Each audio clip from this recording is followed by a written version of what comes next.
Good morning everyone. Today I, Priyanka Chauhan of class 6th Virgo of MMIS is here in front of you to show you an activity of science based on chapter 6 Changes Around Us. First, in this chapter we are going to know about reversible and irreversible changes. First of all, what are reversible and irreversible changes? Reversible changes are the changes which can be reversed or can be undone, whereas irreversible changes are the changes which cannot be reversed or cannot be undone. So we are going to perform a short activity here. For this activity, we need 2 sheets of paper, 1 candle, a pair of scissors, a balloon and a matchbox. So we will take a sheet of paper and we will turn it into an aeroplane shape. Now I have made that paper into a shape of an aeroplane. Keep this aeroplane aside. Now take another sheet of paper and cut it into different pieces like I am cutting.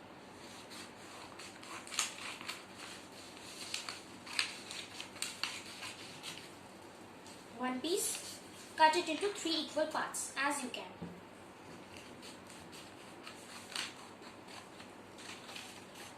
Now we have cut this sheet of paper into 3 pieces.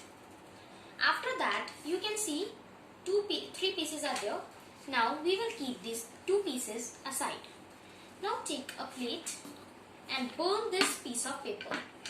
Okay, so for burning I am using a matchstick. Take a matchstick and burn this piece of paper.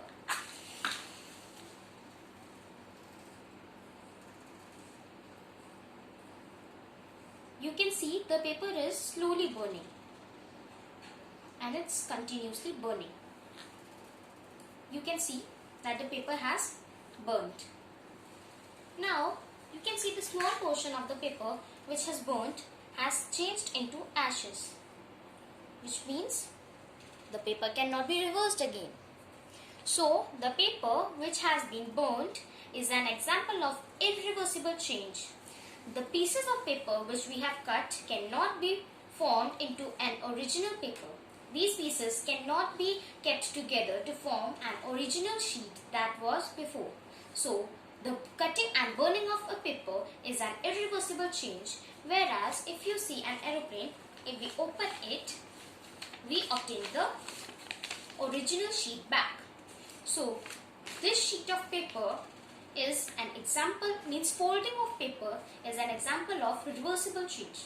So folding of paper is a reversible change, whereas cutting or burning of paper is an irreversible change. Now the second activity is of candle. First of all, take a candle like I have taken here. After that, burn the candle's wick. I have burned the wick of the candle. Now let it burn for a period of short time. Now you can see that I have lit the candle stand for a few minutes. Now you can see that the wax has collected on the candle after burning. So, and the wick has also burnt. So, if I talk about the wax which has melted can be reversed. We can melt the collected wax and after that we can give it a desired shape which we want. But the wick of the candle which has already burnt cannot be obtained back. It means that the melting of the wax of the candle is a reversible change, whereas the burning of the wick of the candle is an irreversible change. So now in the third activity, we will take a balloon. First of all, we will inflate this balloon like I have done.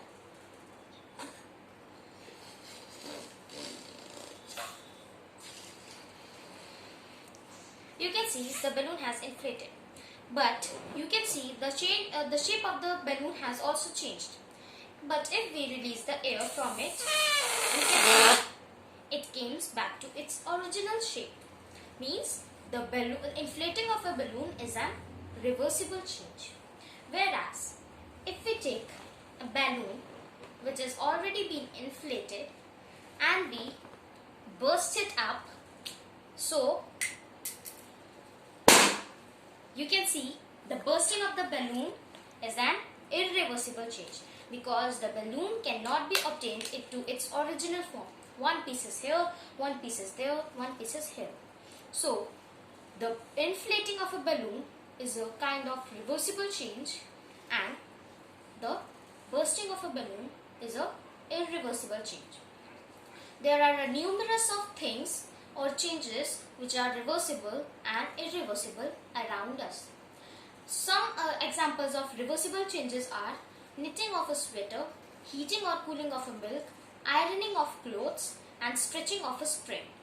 Whereas some examples of irreversible changes are shedding of leaves from a tree, ripening of fruits, growth in a height which cannot be reversed back, etc. Thank you.